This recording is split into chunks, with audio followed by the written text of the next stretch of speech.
नमस्कार, मैं मोहम्मद आसिफ और आप देख रहे हैं एसपीएन 9 न्यूज। अडानी मामले को लेकर तमाशा तो मचा ही हुआ है, लेकिन एक से बढ़कर एक जो खुलासे हो रहे हैं, इसका जवाब मोदी सरकार कब देगी ये कोई नहीं चाहता है। ईडी सीबीआई पे बार बार जो सवाल उठ रहे हैं, उसका जवाब कौन देगा कोई नहीं जानता। अडानी मामले को लेकर हिंडनबर्ग ने फिर से एक नया खुलासा किया है और उसके बाद से एक तबाही जैसी मच गई है। क्या हुआ है नया चीजें, क्यों मोदी सरकार के लिए फिर परेशानी खड़ी हो रही है और कैसे फिर से एक बार फिर से फंस सकते हैं अडानी मामले पे, जरा गौर से देखिए इस वीडियो को और समझिए कि क्या कुछ कांग्रेस की तरफ से कहा कुछ जा रहा है।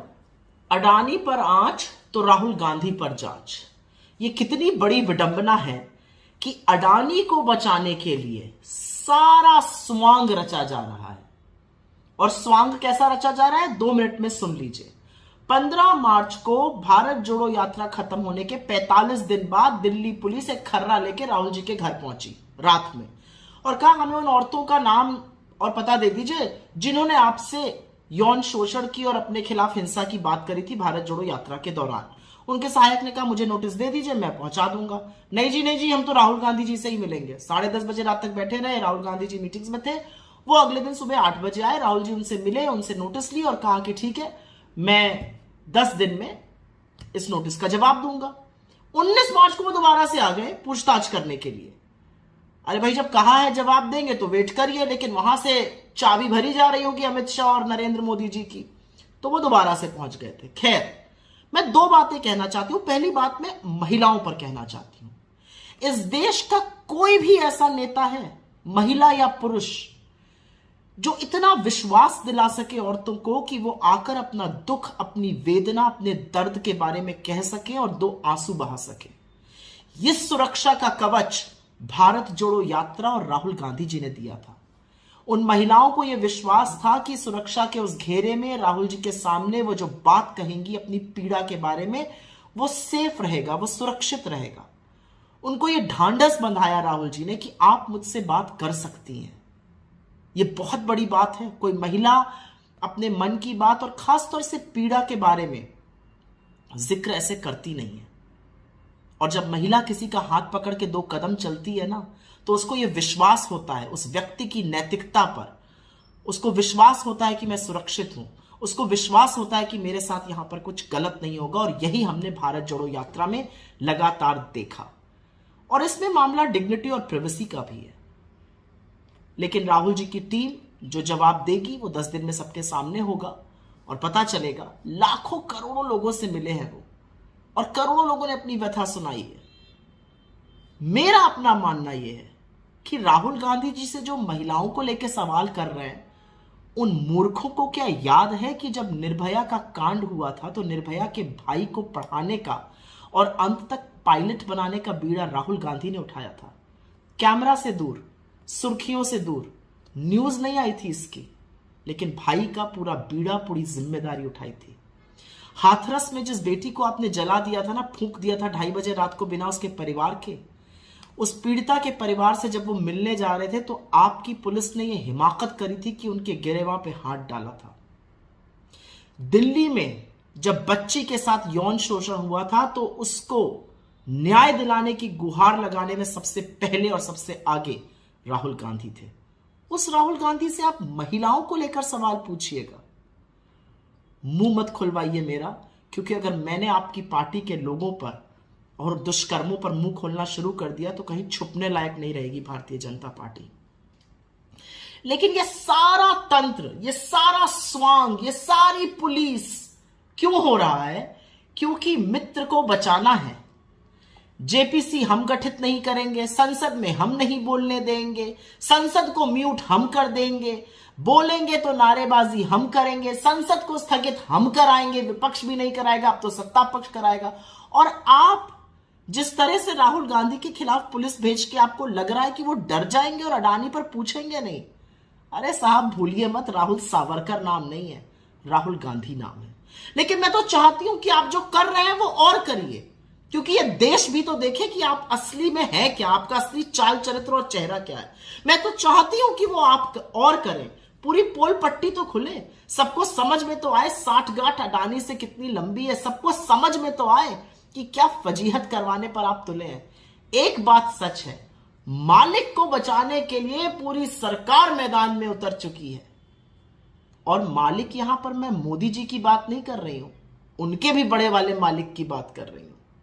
आप समझ गए होंगे किसकी। अडानी पर सवाल न थमेंगे, ना हम रुकेंगे और ना आपके आक्षेपों और आपकी गीदड़ धमकियों से डरेंगे। आपने देखा इस वीडियो को और देखकर आप समझ गए होंगे कि दरअसल जो इतने तमाशे मचे हुए थे अडानी मामले को लेकर, सिर्फ और सिर्फ इसलिए ताकि 2024 के चुनाव को लेकर ये तमाम मसले किए जा रहे थे। और इसीलिए अडानी मसले पर जो है, चाहे इंडियन वर्ग ने जो भी खुलासे किए, मोदी सरकार से जेपीसी की मांग बार बार की जा रही थी, इसके बावजूद उन्होंने नहीं दी और सदन में हंगामा मचा। सदन 5 दिन तक ठप रहा, लगभग सिर्फ 1-1.5 घंटे ही काम चले और उसके बाद भी इस मसले पर बातचीत नहीं हो रही है। इसको लेकर राहुल गांधी ने क्या कुछ कहा, जरा वो देखिए। तो आज सुबह मैं पार्लियामेंट गया और मैंने स्पीकर से कहा कि मैं पार्लियामेंट में बोलना चाहता हूं, अपनी बात रखना चाहता हूं। सरकार के शायद 4 मंत्रियों ने मेरे ऊपर आरोप लगाया है, हाउस में आरोप लगाया है। तो मेरा हक है कि मुझे पार्लियामेंट हाउस में अपनी बात रखनी देनी चाहिए।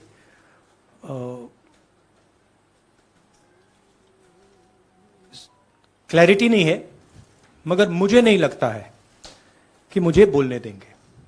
मैं होपफुल हूं कि कल मुझे बोलने दें। आज 1 मिनट के अंदर, मेरे आने के बाद 1 मिनट के अंदर उन्होंने हाउस को अडजर्न कर दिया। होपफुल हूं कि शायद कल मुझे बोलने दें, क्योंकि मैं अपनी बात रखना चाहता हूं, मगर पक्का नहीं मालूम। आइडिया यह है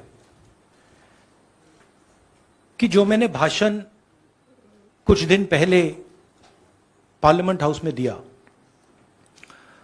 अदानी जी के बारे में, और जो नरेंद्र मोदी जी और अदानी जी का रिश्ता है उसके बारे में मैंने सवाल पूछे, उस भाषण को पार्लियामेंट हाउस में पूरा एक्सपंज कर दिया गया।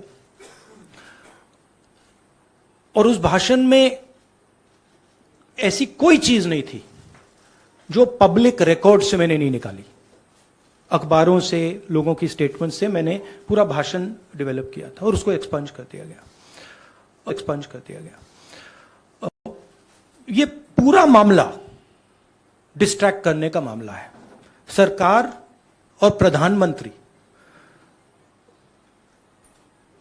जो अदानी जी का मुद्दा है उससे डरे हुए हैं और इसीलिए उन्होंने ये पूरा तमाशा प्रिपेयर किया है। और मुझे लगता है कि वो मुझे पार्लियामेंट हाउस में नहीं बोलने देंगे, क्योंकि जो मेन सवाल है वो अभी भी टेबल पे है। अदानी जी और प्रधानमंत्री का रिश्ता क्या है, जो डिफेंस कॉन्ट्रैक्ट्स अदानी जी को दिए जा रहे हैं वो क्यों दिए जा रहे हैं, जो श्रीलंका में, बांग्लादेश में बात हुई है वो क्यों हुई, किसने की, ऑस्ट्रेलिया में जो प्रधानमंत्री जी और स्टेट बैंक के चेयरमैन और अदानी जी के साथ जो मीटिंग हुई वो क्यों हुई, उसमें क्या डिस्कस हुआ। तो ये सब सवाल हैं जो प्रधानमंत्री जिसके जवाब नहीं दे पा रहे हैं, और ये मेन बात है। मैं एमपी हूं तो मेरी पहली रिस्पॉन्सिबिलिटी पार्लियामेंट में जवाब देने की है, और मैं चाहता हूं कि पार्लियामेंट में जवाब देने के बाद मैं आपके साथ डिटेल में डिस्कशन करूं। मगर उससे पहले मैं डिटेल में आपके साथ नहीं जाना चाहता हूं, क्योंकि वो एज एन एमपी वो हमारा प्लेटफॉर्म है। आपने दोनों वीडियो देखा और दोनों वीडियो देखने के बाद आप समझ गए होंगे कि वही सवाल कि आखिर मोदी सरकार क्यों भाग रही है।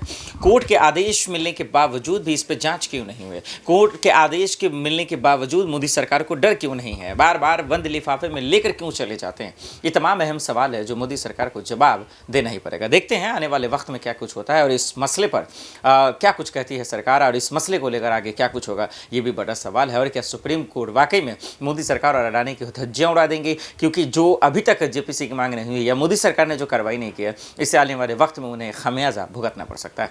आज के लिए इतना ही, मुझे दीजिए इजाजत। आप देखते रहे SPN न्यूज़। नमस्कार।